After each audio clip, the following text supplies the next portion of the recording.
श्रीराम. आता आपण 18वा श्लोक बघूया.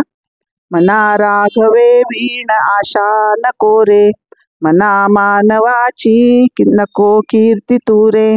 जया वर्णिता वेदशास्त्रे पुराणे, तया वर्णिता सर्व ही श्राज्ञवाणे. श्रीराम.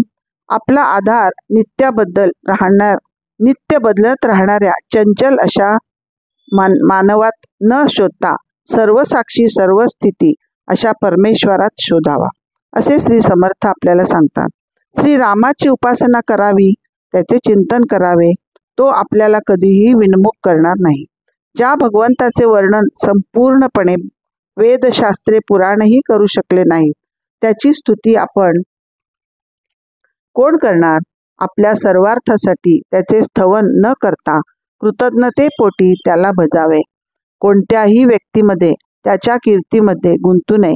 त्याची स्तुती केल्याने त्याचा अहंकार वाढेल आणि उलटा ती व्यक्ती तुमचा वापर करून घेईल आणि धोकाही देईल. म्हणून समजून घे, राघवे विण तुझा कोणी नाही. श्रीराम. जय जय रघुवीर समर्थ.